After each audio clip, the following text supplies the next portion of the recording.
अब आपके लिए। आइए अब कुछ खबरों वाले स्टॉक्स की तरफ बढ़ा जाए। चर्चा करी है, थोड़ा सा डिटेल में और समझ लेते हैं। कंचन बताएंगी एचडीएफसी बैंक के डिटेल्स। कंचन बताएं। जी, एचडीएफसी बैंक की बात करी जाए तो ये इंडिया का सेकेंड लार्जेस्ट बैंक है बाय एसेट। उसने अपने सेविंग अकाउंट्स के ऊपर जो इंटरेस्ट रेट है उसको 25 बेसिस पॉइंट तक काट दिया है, यानी कि जो नए सेविंग इंटरेस्ट रेट्स हैं वो है 2.75% का। अगर इसको कंपेयर करा जाए इसके पेयर से, यानी कि जो इसके मेजर पेयर हैं आईसीआईसीआई बैंक और एक्सिस बैंक, वो इस टाइम पे 3% का जो इंटरेस्ट रेट है वो ऑफर कर रहे हैं। इसके साथ ही साथ हमने देखा है पिछले कुछ टाइम से, यानी कि 2023 से जब से इसने अपने होम लोन पेरेंट एचडीएफसी को टेक ओवर किया है, तब से गार्नर करने की कोशिश कर रहा है कि ज्यादा से ज्यादा टर्म डिपॉजिट को लाया जाए। HDFC bank 25 basis point deposit दरों में कटौती कर चुका है। 12 अप्रैल से इफेक्टिव हो गई है, 2.25% पे आ गई है। बढ़िया खबर है भैया, बढ़िया सस्ते में पैसा मिलता रहेगा इनको अगर डिपॉजिट मोबिलाइजेशन इन दरों में कंटिन्यू कर गया तो। लेकिन श्रेया, ब्रोकरेज क्या करेंगे एचडीएफसी बैंक को लेकर?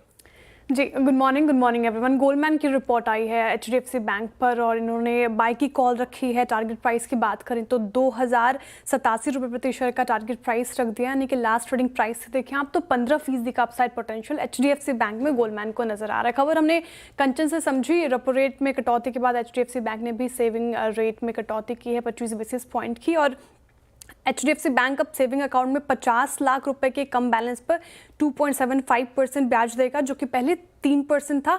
वहीं 50 लाख रुपए या उससे ज़्यादा बैलेंस वालों को अब 3.25% मिलेगा, जो कि पहले 3.50% था। जून 2020 के बाद आप ध्यान दें तो बैंक की तरफ से ये पहला कट है।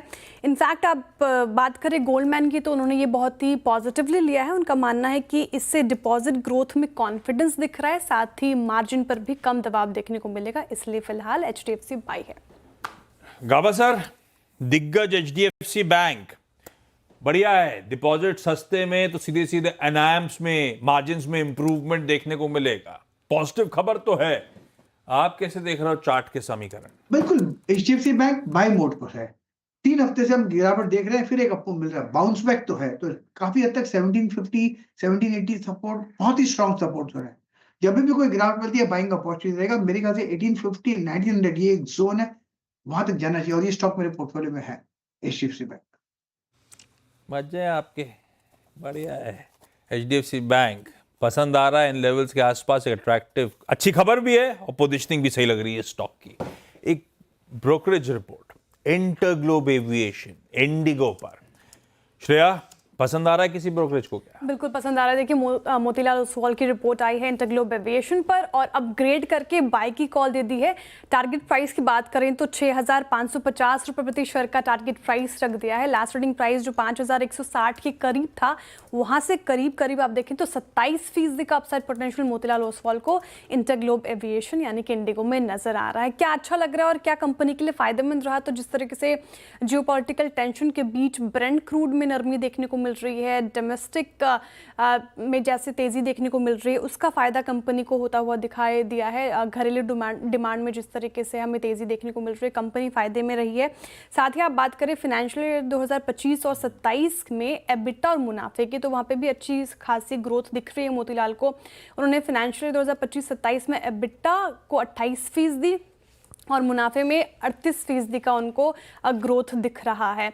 घरेलू एविएशन सेक्टर में जिस तरीके से डिमांड बढ़ती नज़र आ रही है, आप सर्वे भी की बात करिए, जिस तरीके से नंबर्स आ रहे हैं वो साफ ये बता रहे हैं कि जिस तरह घरेलू डिमांड में तेज़ी आई है और कंपनी को साफ फ़ायदा होता हुआ दिख रहा है, इसीलिए ये रडार पे रहेगा। साथ ही कंपनी स्ट्रैटेजिक फैसलों पर भी अच्छी खासी फोकस कर रही है, इसलिए अभी इंटरग्लोब एविएशन आपको रडार पर रखा। बिल्कुल, इंटरग्लोब एविएशन रहेगा रडार पर। और आशीष, मैं नोट कर रहा हूँ आजकल ना डोमेस्टिक फेयर्स ऑलमोस्ट इंटरनेशनल के बराबर हो गए। कितने आगे का भी ढूंढो आप, वो गिरता ही नहीं है। मतलब मैं बता रहा हूँ 18,000 20,000 से कम में कुछ मिलता ही नहीं। मतलब इतना तो मिनिमम आपको स्पेंड करना, वो भी ऐसे सेक्टर्स में जो नॉर्मल सेक्टर माने जाते हैं। ऐसा भी नहीं कि कोई बहुत आपने वो अलग से कुछ चुन लिया जो मतलब बिल्कुल कहीं इंटरनल में है, ऐसा कुछ। उसके बाद और फ्लाइट भी खचाखच भरी है, और फ्लाइट फेयर्स के बाद फ्लाइट कहीं भी सीट खाली हो, तभी तो फेयर है ऊपर है ना, क्योंकि उस फेयर के बावजूद अगर लोग डिमांड है और लोग देने को तैयार हैं। उस दिन वो विजय किड़े जी ने बहुत अच्छी बात कही थी कि अब मतलब उसको किसी दूसरे तरीके से मत लीजिए। उन्होंने कहा था कि आज की डेट में एयरपोर्ट वही है जो 20 साल पहले रेलवे स्टेशन हुआ करता था, है ना। बिल्कुल, मतलब आज की डेट में हर कोई ट्रैवल जो है वो यहीं से कर रहा है। इस पर एक चार्ट चेक लें क्या फटाफट से शिल्पा जी। इंटरग्लोब एविएशन लगातार ऑल टाइम हाई लगाने वाला स्टॉक। अच्छा, एक और चीज़ हुई ये पिछले हफ्ते, ये दुनिया की सबसे वैल्यूएबल एविएशन कंपनी बनी लिस्टेड मार्केट कैप के हिसाब से। चार्टिकली क्या व्यू लग रहा है यहाँ पर? हाँ जी, बिल्कुल अनुज जी, यहाँ पे कंटिन्यूअस अपसाइड है। यहाँ पे अगर आप देखेंगे तो 5500 तक के भी अपसाइड बहुत इजीली ओपन है।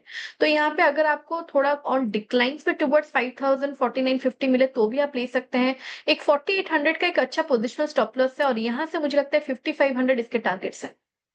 5500 टेक्निकली, एल्स वो जो ब्रोकरेज रिपोर्ट है वो कह रही है 6550, यानी कि 25-30% के आसपास का अपसाइड इन लेवल से फंडामेंटली नजर आता है। डोमेस्टिक का राज्य है, पर जब भैती साहब आपको विदेश जाना होगा तो इससे तो नहीं उड़ रहे होगे, है ना? नहीं आशीष जी, इंडिगो से नहीं बुकिंग किया है। कब जाना कब है जी? Next month. बढ़िया है। कुछ रिजल्ट्स और अपडेट्स आए हुए हैं कंचन, कौन कौन से? जी, शुरुआत करते हैं रिजल्ट के साथ। ओरियन सीमेंट ने रिजल्ट अपने पेश किए हैं। नंबर्स यहाँ पे अच्छे दिखाई नहीं दे रहे हैं। रेवेन्यू की बात करी जाए तो 825 करोड़ पे जो रेवेन्यू है साल दर साल हमें रजिस्टर होता हुआ दिखाई दिया है, जो कि था पिछले साल 888 करोड़ का, यानी कि 7% का डाउनसाइड यहाँ पे देखने को मिल रहा है। कंपनी की प्रॉफिटेबिलिटी में भी एक बड़ा डेंट आता हुआ दिखाई दिया है, 38% ये भी कॉन्ट्रैक्ट होता हुआ दिखाई दिया है। इस टाइम पे अगर एबिटा और कंपनी के मार्जिन देखे जाए तो वो भी काफी तेजी से गिरते हुए नजर आए हैं। कंपनी का जो एबिटा है वो 30% गिरा है, वहीं कंपनी के मार्जिन्स भी हमें 5% तक कॉन्ट्रैक्ट होते हुए दिखाई दिए हैं। इसके अलावा अगर एनसीएल इंडस्ट्री के अपडेट्स की बात करी जाए तो यहाँ पे भी नंबर्स हमें कुछ ल्यूक्रेटिव नजर नहीं आ रहे हैं। दो ही फ्रंट्स हैं जहाँ पे नंबर्स पॉजिटिव साइड में है, बाकी सारी जगह नंबर नेगेटिव डाउन ट्रेंड में बने हुए हैं। सीमेंट प्रोडक्शन में 8% की तेजी देखने को मिली है, वहीं जो सीमेंट सेल्स है वो 7% तक बढ़ती हुई नजर आई है। लेकिन अगर सीमेंट बोर्ड प्रोडक्शन देखा जाए तो वहाँ पे 5% की कटौती है, इसकी सेल्स में 6% की कटौती है। आरएमसी प्रोडक्शन और सेल्स दोनों ही यहाँ पे 14% तक हमें गिरते हुए नजर आए हैं, और जो डोज का प्रोडक्शन और सेल्स है वो भी 23% के डेंट यहाँ पे लगते हुए नजर आए हैं। हाँ, मेरे ख्याल से सूला का भी आया था, हाँ, है ना? सूला के रिजल्ट्स आ गए थे फ्राइडे को ही। हाँ, रिजल्ट्स आ गए थे और रिजल्ट्स इतने ल्यूक्रेटिव सुला के यहाँ पे दिखाई नहीं दिए थे। केवल जो वाइन टूरिज्म है वहाँ पे हमें एक बढ़ोतरी देखने को मिली थी सुला वाइन यार्ड्स के, लेकिन बाकी के सारे ही फ्रंट्स में कंपनी का जो रेवेन्यू है वो डेंट खाता हुआ नजर आया था। ओके, ये रखिए स्टॉक्स रेडार पे भाई, कमजोर नतीजे उसके। इनमें फिर आगे कभी चर्चा कर लेंगे, ऐसे कोई इंपॉर्टेंट नहीं जिसपे अपन एक्सपर्ट का व्यू लेकर आए। इस समय फार्मास्यूटिकल्स सेक्टर वाइज तो अभी भी सरदर्द ओवरहैंग है, क्योंकि ट्रम्प साहब रह रहे के बोलते रहते हैं सेक्टोरली फार्मा को हम तगड़ा टैरिफ लगाएंगे, लेकिन अभी तो खबरों का सिलसिला बना हुआ है, कई सारे स्टॉक्स रिलेटेड डेवलपमेंट्स हैं। कंचन, कौन कौन से? जी, शुरुआत करते हैं जाइडस लाइफ साइंस के साथ। बेसिकली यूएस एफडीए से इनको अप्रूवल मिला है। इनकी जो दवा है डेफ्लाजाकॉर्ड टेबलेट के लिए, इसकी स्ट्रेंथ है 6 mg, 18, 30 और 36 mg। बेसिकली जो दवाई है वो जो छोटे बच्चे और जो यंग अडल्ट होते हैं उनकी जो मसल में प्रॉब्लम आती है उसको ट्रीट करने के काम आती है। साथ ही साथ ऑरबिंदो फार्मा को आज आपको अपने रडार पे रखना है। इनको भी यूएस एफडीए से अप्रूवल मिल गया है रिवारोक्सेबैन के लिए। बेसिकली ये जेनरिक दवाई है जेलरेटो की, और ये जो काम आती है जिस टाइम पे ब्लड में क्लॉटिंग हो जाती है उसको थिनर करने के लिए। दोनों को यूएस एफडीए से मंजूरियां आती हुई, और विंडो फार्मा ने तो ड्रग की डिटेल्स भी शेयर करी है। मेरे ख्याल से 400-450 मिलियन डॉलर्स के आसपास यूएस का मार्केट साइज है जिस ड्रग की इनको मंजूरी मिलती हुई। तो उस स्टॉक का चेक ले लेते हैं। मानस, और विंडो फार्मा चार्ट्स पे प्लेसमेंट कैसा नजर आ रहा है साहब? देखिए, ऑरो फार्मा में एक रेजिस्टेंस है। अगर आप देखिए तो 10 डे मूविंग एवरेज और 20 डे मूविंग एवरेज ये 1105 से 1125 की रेंज में आते हैं। तो अगर 1125 के ऊपर का ब्रेकआउट ऑरो फार्मा में देखने को मिले तब खरीदारी करेंगे, उससे पहले खरीदारी नहीं करेंगे।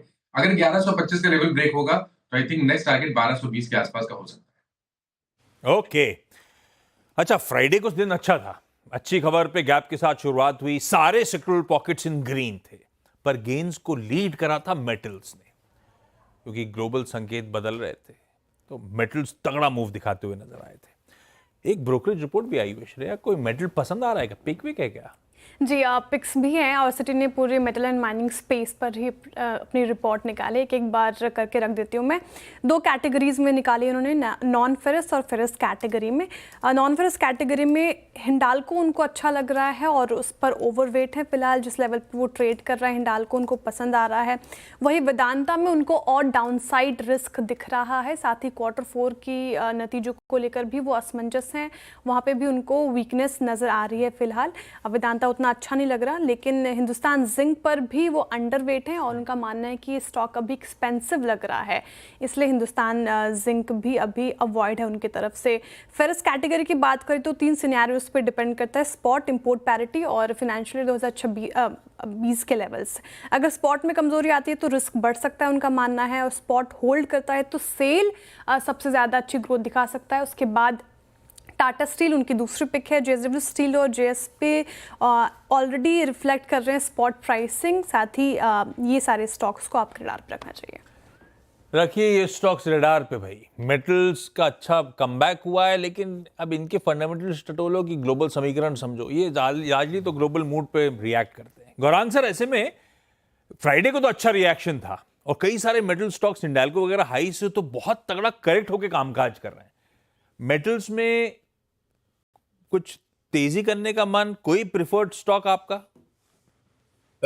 आशीष, देखिए, तेजी करना है तो निवेश करके लंबी अवधि के लिए, और अगर आप धातु क्षेत्र में निवेश करते हैं तो हमारी राय में आपके पास 2-2.5 साल की समय सीमा होनी चाहिए। देखिए, जो भी परिवर्तन हो रहा है अंतर्राष्ट्रीय स्तर पर, अमेरिका, चाइना और बाकी अन्य देशों को लेकर के, और चाइना एक हमेशा ऐसा देश है जो परिस्थितियों के हिसाब से अपनी नीतियों में बदलाव करता है, और ये जो परिस्थिति खड़ी हो रही है उससे शायद थोड़ा बहुत है या डर ऐसा भी है कि डंपिंग हो जाएगी, और हमारा देश तो पहले ही टारगेट पे आ जाता है, निशाने पे आ जाता है जहां तक डंपिंग का सवाल है।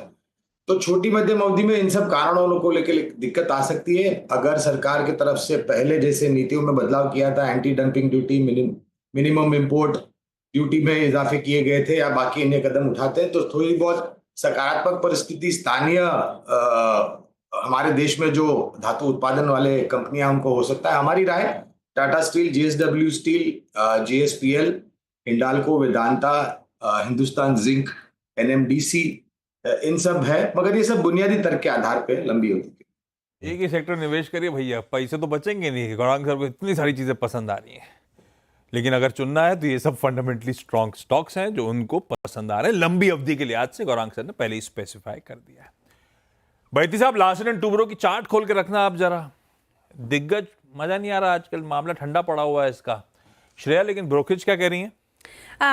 ब्रोकरेजेस ने होल्ड की कॉल दी है। HSBC की रिपोर्ट आई LNT पर और उन्होंने होल्ड की कॉल दे दी है। टारगेट प्राइस 3,600 रुपये प्रति शेयर का टारगेट प्राइस रखा है, यानी कि लास्ट ट्रेडिंग प्राइस से लगभग 15% का अपसाइड पोटेंशियल HSBC को LNT में नजर आ रहा है। उनका मानना है कि Q4 में अच्छा प्रदर्शन कर सकती है कंपनी, इसलिए आपको रडार पर रखना चाहिए। फाइनेंशियल 2026 की गाइडेंस भी दी उन्होंने। इनफ्लो में 7 से 10% की ग्रोथ गाइडेंस दी है। साथ ही आप बात करें रेवेन्यू की तो फाइनेंशियल 2026 में रेवेन्यू में 15% की ग्रोथ गाइडेंस दी है।